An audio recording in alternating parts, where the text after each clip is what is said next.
Hello and welcome to Slack Chat. I'm Stuart Winter, the platform architect for the ARM port to Slackware. And the purpose of this channel is really to talk about how open source projects are made. What do people do? How do these things end up out there for you to download and use for free? And a few of you have been asking me, where is the 64-bit version of Slackware yet? Is it ready yet? Pretty much it is ready, but I'm just going to show you some of the reasons why. This is one of them, it's one of the many reasons why it takes longer than you might just think it does. In this episode, I'm going to show you what's happened to Mutley. So this board is Mutley, which was the Rock Pro 64 that I did the bootstrap work for Slackware AArch64 on. And it looks all good, doesn't it? It looks perfectly fine. But it developed a fault. And that was quite concerning. So what I'm going to do is show you what's happened. The board still boots and I can boot it into the installer, but you'll see what happens when I try to install Slackware on it. If you find that your board does this, your board may have a problem. It was, as I said, it has been running since December, and where are we now, May? So it's been running for that entire time. Pretty much switched on most of the time building. So it's been working, but yeah, it's just failed. The way that it works, this will all be documented, but you boot off of a micro SD card, and this is a 64 gig micro SD card. And the way that I'm going to supply it is that you'll download an image and you'll copy that image onto the SD card, which is what I'm going to do now. So I've just got a USB adapter that you can get from pretty much anywhere. I'm going to plug it in here. Okay, so what you're looking at here is a shell on this laptop that's on the desk. And as you can see, I've been doing this before. So I'm just going to check what... So it's still SDB, good. Okay, so I'm just going to cap that one there. So I've just checked that it's still SDB. It usually is, as you can see it there, but I just always check just in case. So on this laptop here, I'm just going to cat, or XZCat actually, the latest image of the installer and put it onto the micro SD card. In some of the previous podcasts, I kept saying DD, but in fact, because it's the image is LZMA compressed, we're going to use XZCat to unpack it and then dump the output of it onto /dev/SDB, which is currently the micro SD card in this laptop. So whilst that's unpacking, it usually takes about 2 to 3 minutes. It's only a couple of 100 megs, but it just really depends on. In fact, as it happens, that laptop is using 100 megabits PCIe CIA adapter, so it's incredibly slow. Oh, but it's actually finished.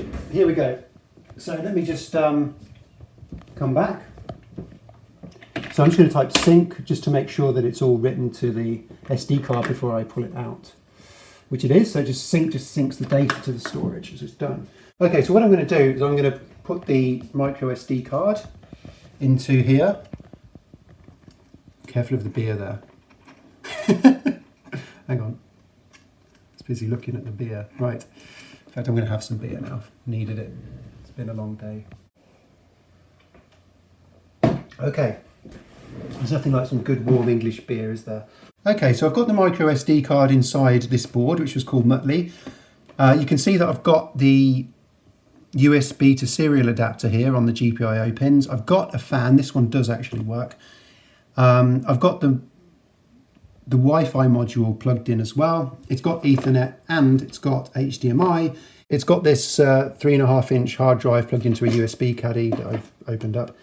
And it's got this keyboard plugged into the USB port, and it's got something else in USB as well. What was that? Oh, I don't need that. I'll take that out. That was for the KVM, but we're not using that at the moment. Right.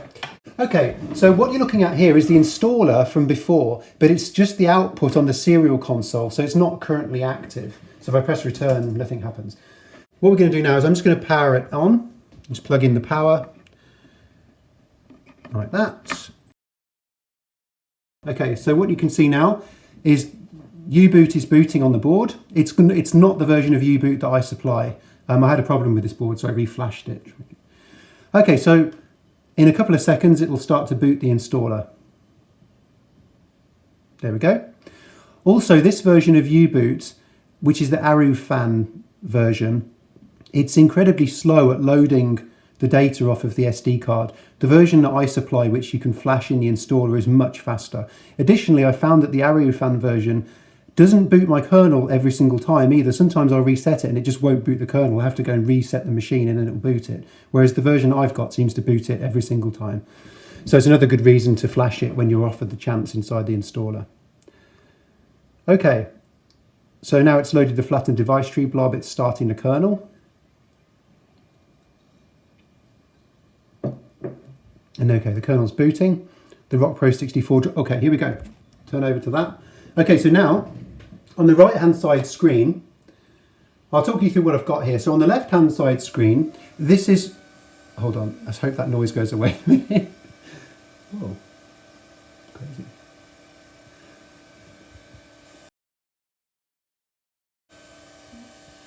Perfect, it works, right, okay. Okay, the only thing that's not working yet is the, I need to sort the fan noise out. I'll sort that out in a minute. So what you're looking at here is on the left-hand side screen, this is the output from the serial adapter only. On the right-hand side screen, this is the output from the HDMI.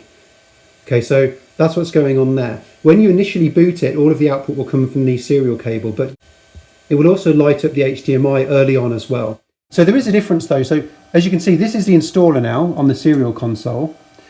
But due to the way it's configured and the way I want it to work is that the output, the primary output, is going to be over the serial console, at least in the installer anyhow.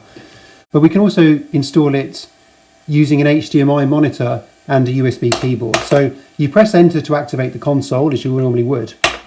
And we now have a shell on the installer. You have the other consoles as well. Now, what I'm going to do to begin with is just kill that fan noise.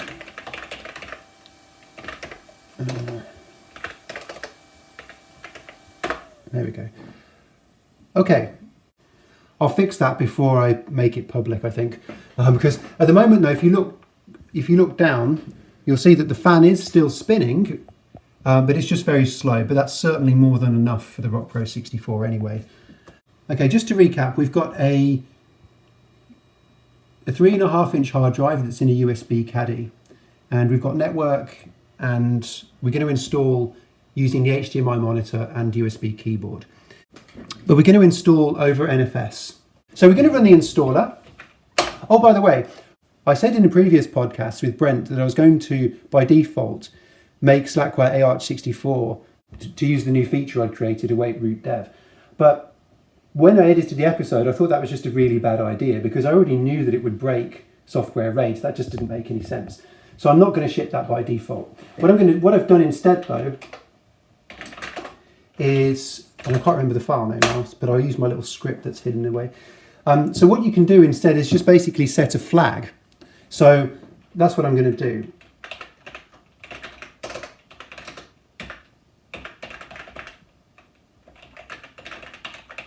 Okay, and when you set that flag in the installer, you just touch a file in the root of the installer. The installer itself will append that setting to the bootloader configuration, which is what I need on this particular device anyway. So that's what I'm doing for myself. But again, it won't be the default because it's not the right thing to do as a default. But some users like me, for example, will definitely find it useful. Okay, so let's run the setup tool. Oh, actually, before we do that, I'll just show you what there is. Let's wait for those disks to spin up. Okay, so you can see we've got the SPI flash, which is called MTD block 0, it's 16 megs. So that's the onboard flash into which U-boot is flashed. And then this is the 64 gig SD card, micro SD card you saw me put the installer onto. And SDA is the USB drive on the desk.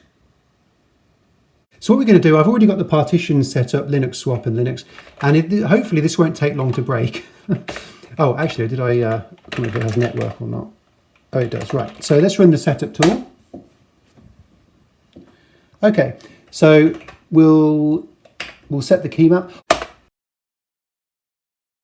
We'll set the swap up, won't do that. Format that, that'll just take it's time enough just to have a sip of beer.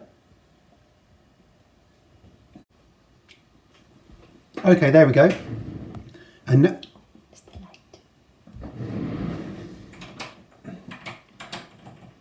right, fix the light. Okay, so the bootloader has been configured, and there we go. So we're going to install over NFS.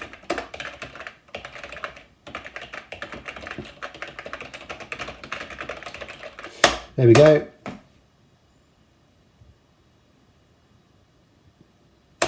Okay, so everything's good so far.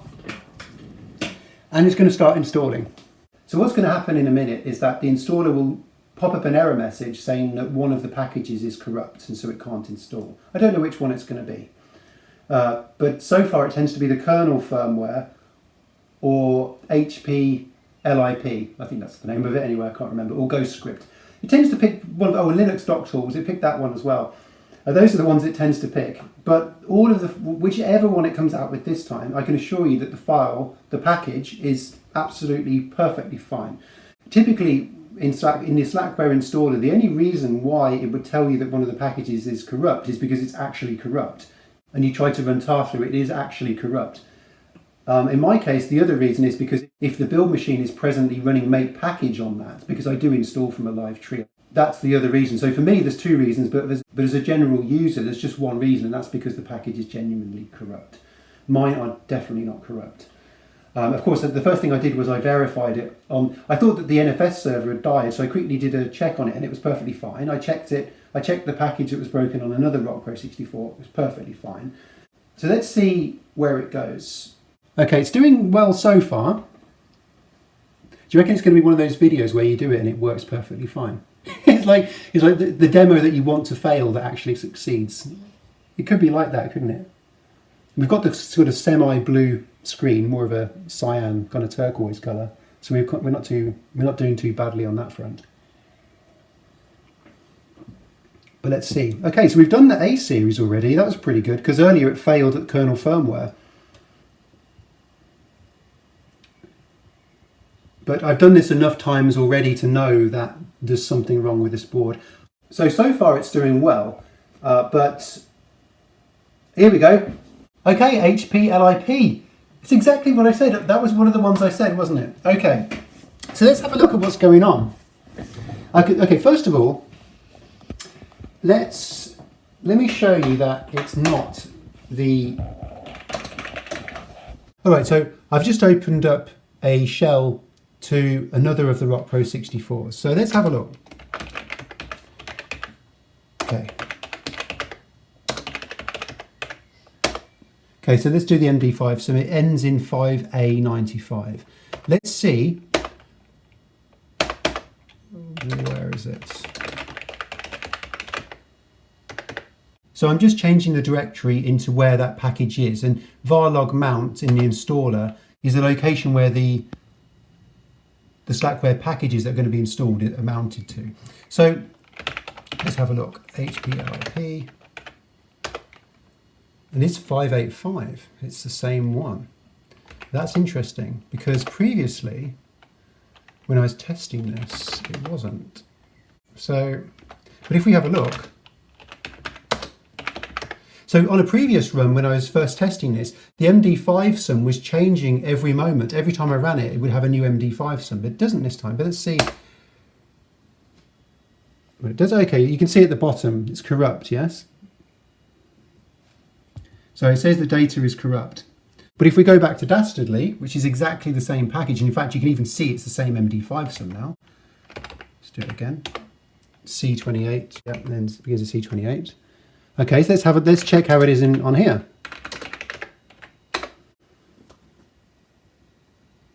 Whoa, not seen that before. That's interesting. So there's a strange, I've not seen that before either. Something's really gone wrong with this machine. In fact, let's show you, come over here. So bear in mind that I was running that tar. Okay, come over here. Right, let's see. So this is logging into the machine properly from a normal machine. This is not from the installer. So HP, let's check it on here. HP LIP Z. Perfect. So you might say it's a dodgy network cable or something like that. It isn't. I've changed everything and it's nothing to do with that. So there's really something wrong with this board, but I was hoping to show you something more exciting, that it changes the MD5 sum every time, but it's not this time. I mean, we can try, what we can do, we can try, oh, now it's complaining about htop. In fact, if you see, just even the corruption on the screen, the machine's in a bad state. It's just, I don't know what's happened to it. It's all failing now, look. Okay, the entire installer has crashed. As I said before, I was going to show you that I was going to do a while loop and showing you how the MD5 sum is changing. But yeah, you can see it really doesn't work.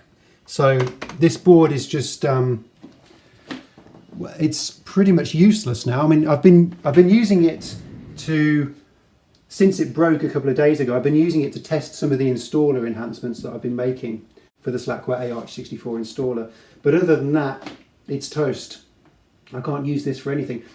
So I logged into the machine a few days ago when it was still up building packages, and it was building KDE. So I just went in to check it, and I'd found that the build process had broken. So I had a look, and the dmessage was full of the killer, the out of memory killer, and it had gone on a rampage just killing off various different parts of the build process, which has never happened before. Never in like 20 years has that happened. So I thought something's amiss, and not only that, there were seg faults all over the place. So I thought perhaps it was storage, so I just replaced the hard drive, reinstalled it, and then I found that it wouldn't install anymore. So unfortunately, I had to dump all of the KDE packages that it was building because they couldn't be trusted. You can't trust packages that have been built on a machine like this.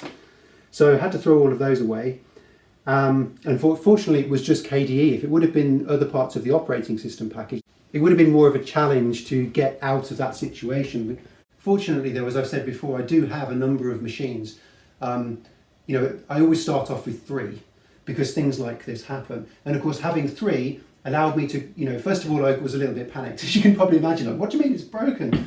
I didn't know if it was the kernel, for example, because I've been doing some work in that area recently as well.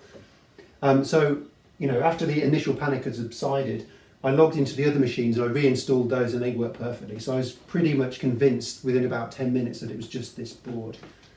But what I'm going to show you now, even though I know it doesn't, even though you can clearly see this board doesn't work, what we're going to do instead, we'll power it off, and I'm going to show you that you can, because I'm thinking this is a good way of installing Slackware AArch64. This is something you can also do for Slackware ARM, but I never documented it because to me it was all about machines sitting on a shelf or in a cupboard or something, and you wouldn't go and sit at an ARM box. I mean, you can use it as a desktop, but it's a little bit sluggish, so it's not something any person that really wanted a good time in life would use as a desktop machine.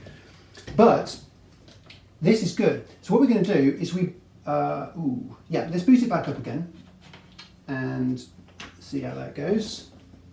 Oh, I need to turn it on as well. That always helps. There we go. Okay, so what you're going to see now is you'll see, I'm just going to interrupt it. So you saw in a video that it was configuring the bootloader, and it has. So even though the installation hasn't finished, you'll see that it has inserted the boot OS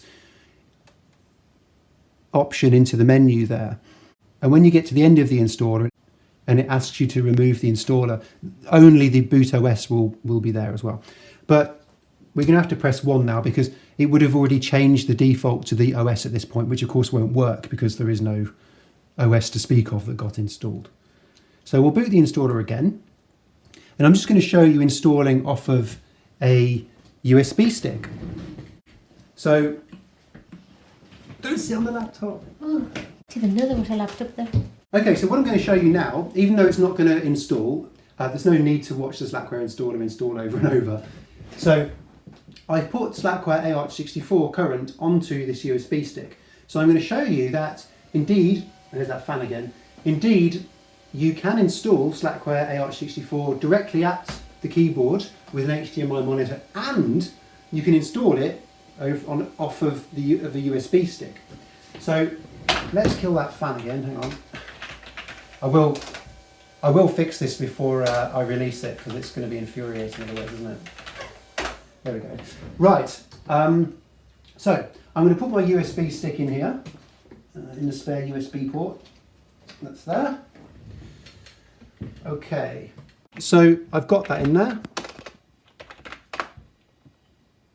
And there we go. So SDB1 is the USB stick, and SDA is the 3.5-inch disc. Okay, so let's run the Slackware setup. I'm not going to touch that flag. That was just to show you. So let's skip the key map. Let's just add swap. Yeah, in this case I need to make sure I'm selecting the right one. Format ext4. The other option in that menu was actually the USB stick itself. So we don't want to format that one, of course. And I'll be curious this time which package it fails to install off of the USB stick. Again, DevSDB1 is the USB stick itself with the Slackware AArch64 OS on it. So let's continue. We don't want to do anything. Oh yeah, it's configuring the bootloader. Okay, so let's do that. Let's install from a Slackware USB stick. There we go, option 2. Press enter. It is in there. And there we go, it's found it. Okay, so we're just going to select everything again and do a terse installation now. So of course, one of the first things I thought was because I always install over NFS, and one of the first things I thought was, I wonder if it's network related, because it's over NFS. The MD5 sum was constantly changing, or at least it was when this first happened. So I thought, let's just see if I can install it off of the USB stick. So that was quite good in a way. It turned out well, because I was going to do that anyway. I just happened to do it much earlier than I planned. But we'll find that it doesn't work over here as well, unfortunately. But it was, in a way, it's not so bad that it's bad that it's happened because the board is broken. I mean, I clearly can't use this for anything. I can't even install on it anymore. But as they say, every cloud has a silver lining. And in fact, I found 2 bugs in my installer code just because this machine was broken. So it broke in weird ways, and I realised I hadn't tracked some errors and dealt with them properly. So I fixed those. Just because this board got broken. It's a shame that it cost about £70 or something for the board, but yeah, it happens, I guess. I have no idea what's happened to it. I don't know what's wrong with it. I'm guessing the RAM is bad or something like that. Here we go. It's broken. It broke, and it broke much earlier. And there we go. This time it's the kernel modules package that's broken. So let's have a look at that one. Where are we? Okay, so let's have a look at /USB stick. Slackware kernel modules, it said, wasn't it? Let me find some. Oh. Okay, is that the same? Oh, okay, here we go. Here you go, watch this. Oh.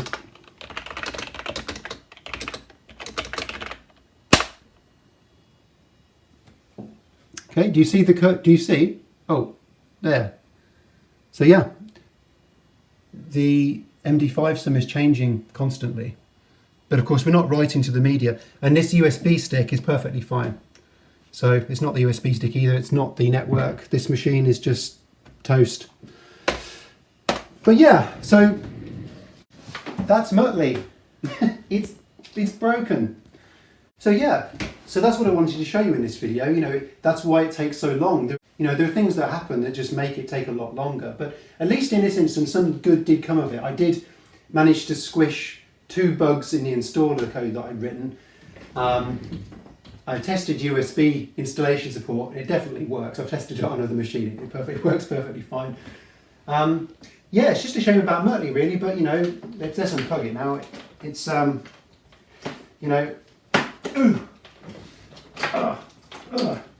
we go. So, oh yeah, it can come out of here as well. And so, there was mutley. This was the machine that brought you Slackware AArch64, and it's now going to take early retirement, and it's going to go into the graveyard that you saw in the previous episode, along with its comrades. Another one bites the dust. Actually, not only that, but today another problem happened as well. And I was going to show you that as well today. My assistant was ready to film that as well. And what had happened was that the main ARM build machine for the ARM v7 port, that also died. So I went to test the installer this morning to go and push the updates out for Slackware ARM, rebooted it. Well, actually, before that, I rebooted it into the latest kernel. It booted fine, but it couldn't get an IP. I had to wait ages. Then I logged in, made it get an IP with DHCP myself. So inside of U-boot, I got it to download the kernel. That worked. Then I got it to download, as usual, the initRD for the installer, and it kept timing out when it was downloading it. And U-boot kept retrying a few times, but it doesn't retry enough, and it doesn't fail either. It doesn't know, there's no sort of concept of error checking in there. U-boot was downloading the installer over TFTP, and usually it takes a little while. Sometimes there are timeouts. You'll see these T's instead of hashes, and that's usually fine. But this kept timing out over and over, and then U-boot booted the installer, the kernel crashed. And so I tried that a couple of times, and I realised the network port on the board has gone bad, and that would explain why I had a problem when I rebooted the kernel, because it couldn't get an IP. And I've had problems with that machine for a while anyway, and it's had some kind of network issue, but I thought it was to do with the switch. But clearly it wasn't, it was the board itself. So the network port's gone bad. And because it's a system on chip, I can't replace the network port. And then I tried to, if you come and have a look at this, so then I thought to myself, I've got USB adapters, so I thought, why don't I recompile U-boot so that it includes support for network adapters? So then I tried to compile it with the network adapters, and I fixed one header file problem, and then I had another one, and I thought, you know what, I'm not going to do anything else with this. I lost the will. But not only that, you can't build packages on a machine that's got some kind of fault, because at the moment it's only network, but who knows what else is wrong with it.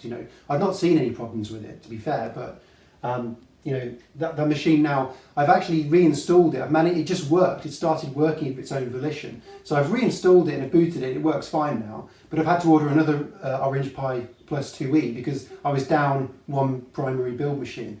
So yeah, and then this is the kind of thing that happens when you're building it all on your own. So I'm really looking forward to you guys being able to contribute hardware model support, so that otherwise I would actually go mad.